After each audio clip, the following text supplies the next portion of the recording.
Okay आज का जो हमारा टॉपिक है हमारा थर्मल स्ट्रेसेस या थर्मल स्ट्रेन या थर्मल स्ट्रेसेस। पहले हम लोग थर्मल स्ट्रेन के बारे में बात करते हैं कि थर्मल स्ट्रेन होता क्या है। फॉर एन एग्जांपल कोई भी बॉडी है, फॉर एन एग्जांपल ये एक बॉडी है। अभी हम लोग डिस्कस नहीं कर रहे हैं कि कौन सा मटेरियल है, ये बॉडी इस साइड से फिक्स है। हम लोगों ने टेम्परेचर इनिशियली हमारा एटमॉस्फेरिक टेम्परेचर था TATM, एटमॉस्फेरिक टेम्परेचर था हमारा 30 डिग्री सेल्सियस था। हम लोगों ने ये टेम्परेचर को इंक्रीज़ कर दिया कितने तक? इंक्रीज़ कर दिया 100 डिग्री सेल्सियस तक। जब 100 डिग्री सेल्सियस करेंगे, जब भी हम लोग 100 डिग्री सेल्सियस करेंगे तो ये बॉडी जो होगी, बॉडी की लेंथ इंक्रीज़ हो जाएगी। इनिशियली ये बॉडी की लेंथ L थी, अब बॉडी की लेंथ इंक्रीज़ हो जाएगी, डेल्टा L इंक्रीज़ हो जाएगी। तो इसी को कहते हैं विद इंक्रीज इन टेम्परेचर, जो हमारे पास लेंथ इंक्रीज होती है उसको हम लोग कहते हैं the strain that is generated due to thermal. For example ये किसके ऊपर डिपेंड करता है? ये डिपेंड करता है अल्फा के ऊपर, which is thermal expansion coefficient. Thermal expansion coefficient, देखिए थर्मल एक्सपेंशन कोफिशिएंट, हर एक मटेरियल का थर्मल एक्सपेंशन कोफिशिएंट होता है, डिफरेंट होता है। अब देखिए चेंज इन लेंथ क्या है? Direct formula you have to revise. Delta L is equal to alpha delta T into L। यहाँ पर हम लोग को ये पता है alpha is a thermal expansion coefficient, delta T is a rise in temperature, delta T is rise in temperature. अगर rise in temperature है, चाहे डिग्री सेल्सियस में राइज दे रखा है चाहे केल्विन में दे रखा है, वो चीज़ सेम रहेगी, इन डिग्री सेल्सियस और इन डिग्री केल्विन, किसी में भी हो। L is a length of object, किसी ऑब्जेक्ट की जो लेंथ है उससे। तो हमारे पास फाइनल फार्मूला आता है that is equal to change in length, जो हमारे पास ये आता है। तो व्हाट इज स्ट्रेन? स्ट्रेन की बात करते हैं, strain is equal to change in length, हम लोगों ने अभी पहले पढ़ा हुआ है, change in length upon original length.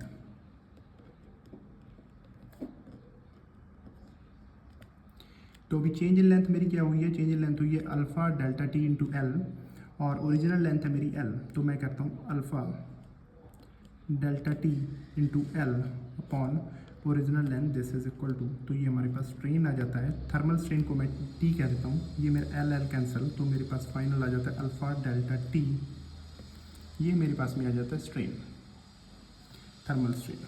ठीक है, यहाँ तक। अब हम लोग डिस्कस करते हैं थर्मल स्ट्रेन की वजह से थर्मल स्ट्रेसेस भी जनरेट होते हैं। हाँ जी, थर्मल स्ट्रेसेस भी जनरेट होते हैं। फॉर एन एग्जांपल, अगर body, if body is free to expand, यहाँ पे एक नोट लिख लीजिए, if body is free to expand,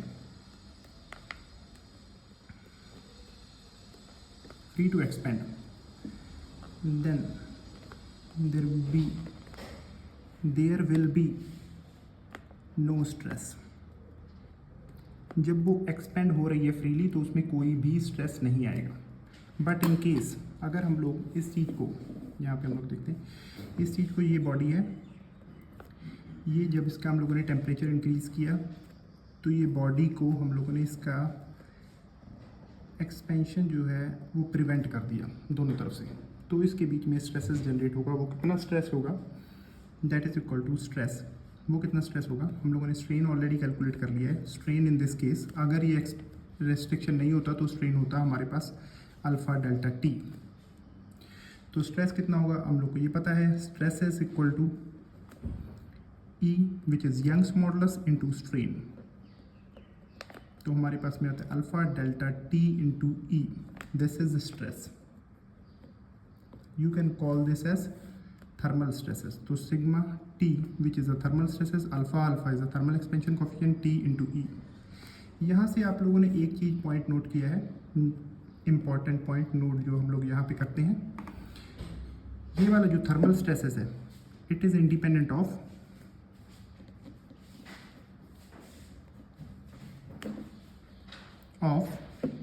length of object. देखिए ऑब्जेक्ट की लेंथ के ऊपर नहीं डिपेंड कर रहा, नाइदर ऑन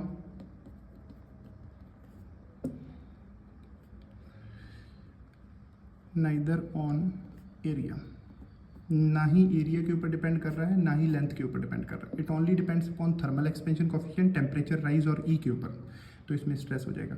अब इन केस अगर कुछ इस तरह से हो तो इसका हम लोग फाइनल फार्मूला हम लोग को क्या पता चला, अगर ऑब्जेक्ट कुछ इस तरह से आता है, हम लोगों ने ये ऑब्जेक्ट को यहाँ पर नहीं लगा रखा, एकदम फिक्स नहीं लगा रखा, कुछ गैप के ऊपर हम लोगों ने एक बॉडी लगा रखी।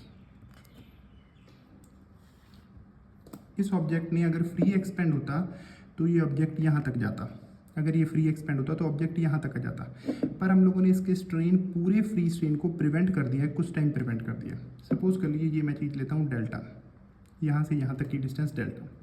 अब मेरा फ्री एक्सपेंशन कितना आएगा, फॉर एग्जांपल ये मटेरियल है जिसका थर्मल एक्सपेंशन कोएफिशिएंट अल्फा है और इसकी लेंथ एल है, तो मेरे पास में पूरा स्ट्रेन कितना आएगा, और टेम्परेचर राइज डेल्टा टी है कुछ भी, तो स्ट्रेन आएगा alpha delta T into L. ये पूरा स्ट्रेन था, फ्री स्ट्रेन, मतलब चेंज इन लेंथ फ्री आनी थी। अब मैंने स्ट्रेन प्रिवेंट कर दिया, इतना ही एक्सपेंड हो पाएगा, तो माइनस डेल्टा, मतलब इतने को प्रिवेंट किया गया, डिवाइडेड बाई अपॉन एल। ये आ गया स्ट्रेन कितना, स्ट्रेन कितना, उसकी वजह से हम लोगों ने ई की मल्टीप्लाई इसमें कर दी, तो ये हमारे पास में आ गया स्ट्रेस। तो यहाँ पर से हम लोगों को एक चीज़ और पता चल गई है, जो हमारे पास स्ट्रेस होता है, stress is equal to, stress किसके ऊपर डिपेंड करता है, strain prevented, strain prevented, prevented into Young's modulus which is E, तो है ही। तो दिस इज हमारे पास एक कंसेप्ट है इन दिस केस। आप ये देख लीजिए, हम लोग नेक्स्ट डिस्कस करते हैं कि कैसे होता है। तो दो चीज़ें हम लोगों ने अभी तक पता कर ली। हम लोगों ने ये पता कर लिया thermal stresses is independence of length and area, और थर्मल स्ट्रेसेस ये चीज़ होती है, इसके ऊपर डिपेंड करता है delta T. Delta T kelvin में भी हो सकता है, सेल्सियस, डिग्री सेल्सियस में भी हो सकता है। ठीक है, नेक्स्ट टॉपिक हम लोग इसी में नेक्स्ट आगे वाला हम लोग डिस्कस करते हैं। पहले ठीक है, अभी तक वहाँ तक हो गया हमारा। अब हम लोगों ने क्या करना है, तो एक क्वेश्चन जो नॉर्मली बहुत ज़्यादा पूछा जाता है कि अगर सपोज कर लीजिए, मैं न्यूमेरिक क्वेश्चन बता देता हूँ आपको। फॉर एग्जांपल अगर मेरे पास बहुत ज़्यादा क्वेश्चन पूछा जाता है, क्यूब है, क्यूब है, is free to expand in all the direction, is free to expand in all the direction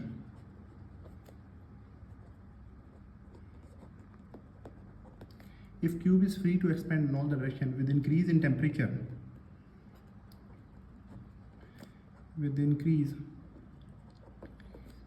in temperature there will be a stress,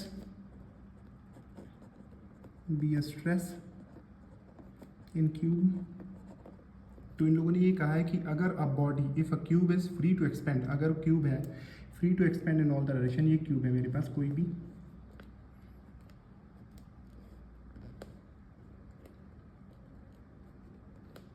ये क्यूब है, अगर मैं टेम्परेचर इसका इंक्रीज करता हूँ, ये फ्री है एक्सपेंड होने में, तो सारी डायरेक्शन में ये एक्सपेंड हो जाएगा, इसका स्ट्रेन प्रिवेंट ही नहीं हो रहा, तो zero stress will be developed, zero stress will be developed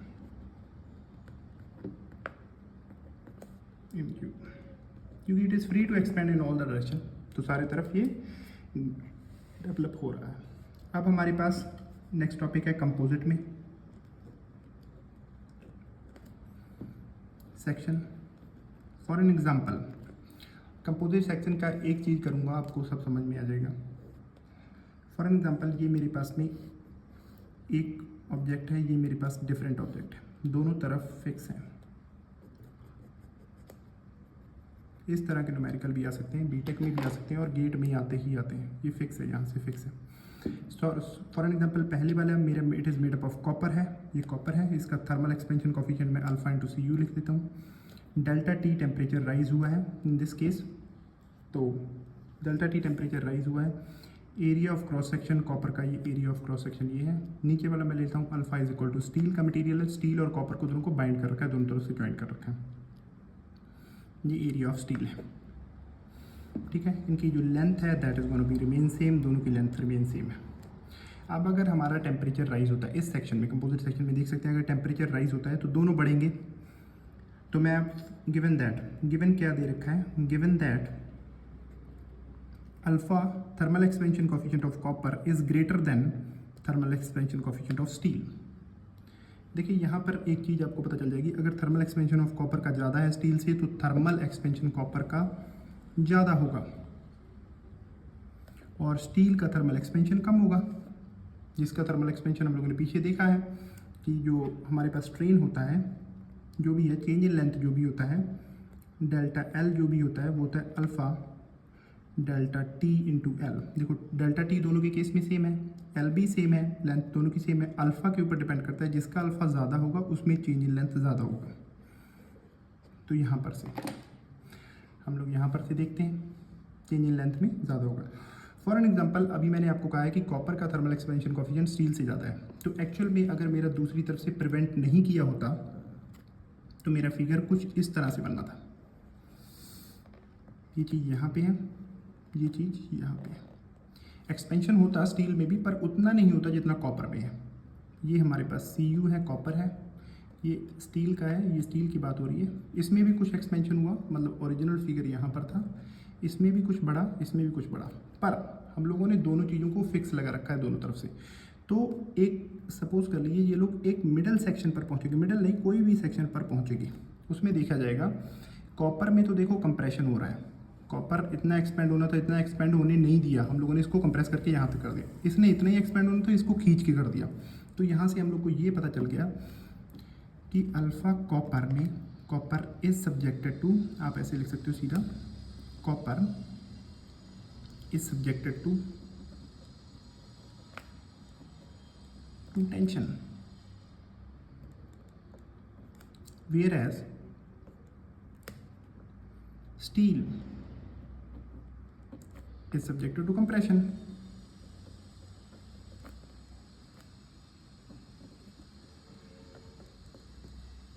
pressure पर इन दोनों की लेंथ सेम रहेगी, लेंथ यहाँ पे फिक्स है ना, तो लेंथ इन दोनों की सेम रहेगी। तो हम लोगों ने क्या करना है, तो हम लोग को ये पता है कि जब ये वाला चीज़ एक्चुअल फिगर इस चीज़ का इस तरह बनेगा, यहाँ पर ये भी आ जाएगा, ये भी यहाँ पर आ जाएगा। इसमें आ रहा है कंप्रेशन फोर्स, इसमें आ रहा है कंप्रेशन फोर्स, इसमें आ रहा है टेंशन, इसमें आ रहा है इस साइड में कंप्रेशन फोर्स आ रहा है, इस साइड में लग रहा है, इसमें टेंशन बाहर को लग रहा है। तो पर फोर्स दोनों पे बराबर होगा। फोर्स बराबर का मतलब सिग्मा, जितना कॉपर के ऊपर कंप्रेशन आ रहा है area into copper is equal to sigma steel into area of steel. ये पहली क्वेश्चन है हमारी, क्वेश्चन नंबर 1। दोनों के ऊपर फोर्स बराबर होगा, फोर्स इसके ऊपर कंप्रेशन फोर्स होगा उतना ही इसके ऊपर टेंशन फोर्स होगा। ये पहली कंडीशन। सेकंड कंडीशन, सेकंड क्या करते हैं हम लोग, अब देखिए हम लोग को पता था इसका कितना चेंज होना था, इसमें अगर मैं इसमें रेस्ट्रिक्शन नहीं होता तो इसकी कितनी लेंथ इंक्रीज होनी थी, अल्फा Cu डेल्टा टी, जो हम लोगों ने पीछे फार्मूला पढ़ा है, delta T into L, L remain same है, इतनी इसकी लेंथ बढ़नी थी। पर हम लोगों ने कंप्रेसिव फोर्स लगा के सिग्मा Cu इंटू ई, जो भी हम लोगों ने, इंटू लेंथ रिमेन सेम है, इससे हम लोगों ने इतने से इतना कर दिया इसको। और सिमिलरली इसकी जितनी बढ़नी थी स्टील की, alpha delta T into L, इसकी इतनी बढ़नी इतनी ही थी, पर स्ट्रेस लगा के इसको और बढ़ा दिया गया इंटू ई एस टी।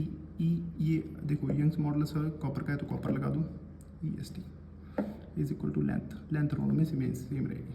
अब हम लोग क्या करते हैं, इन चीज़ को एक साइड ले जाओ, इस चीज़ को एक साइड में ले जाओ, तो हम लोग इस चीज़ को इस साइड में ले जाते हैं, इस चीज़ को इस साइड में ले जाते हैं। हमारे पास में सिग्मा एस टी अपॉन ई एस टी, लेंथ दोनों में रिमेन सेम है, प्लस ये चीज़ इस साइड में जाएगी तो sigma C U upon E C U, ये आ जाएगा इज इक्वल टू ये अल्फ़ा एस टी, देखो अल्फ़ा एस टी यहाँ पे इस साइड में माइनस आ जाएगा, सी यू ले लो, C U minus alpha S T और डेल्टा टी इंटू एल। आप यहाँ से देख सकते हो एल, यहाँ पे एल कैंसिल, तो फाइनल एक्सप्रेशन मेरा ये आ जाएगा sigma S T over E S T plus sigma C U over E C U, Young's modulus is equal to alpha C U minus alpha S T is equal to delta T. ये हमारे पास, अब देखिए ऊपर वाली equation से इसकी value put कर दो, हमारा आंसर आ जाएगा सॉल्यूशन। इस तरह से हमारे पास कंपोजिट की कोई भी प्रॉब्लम्स को हम लोग इस तरह करेंगे। नेक्स्ट में हम लोग कंपोजिट का एक आधा न्यूमेरिकल भी ले लेंगे इसको एक्सप्लेन करने के लिए। बस इस साइड में मैं एक और न्यूमेरिकल करवा देता हूँ आपके कंसेप्ट को थोड़ा बढ़िया क्लियर करने के लिए। जो नॉर्मली हमेशा, फॉर एन एग्जांपल मेरे पास ये क्यूब है, ये स्लैब है कोई भी, मैं 2 डायमेंशन में ये वर्क कर रहा हूँ। मैंने इसका इस साइड में प्रिवेंशन, देखिए ये मेरे पास कोई भी स्लैब है, ठीक है ना।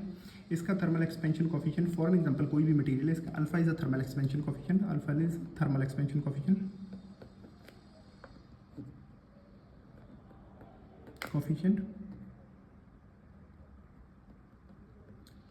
Thermal expansion coefficient.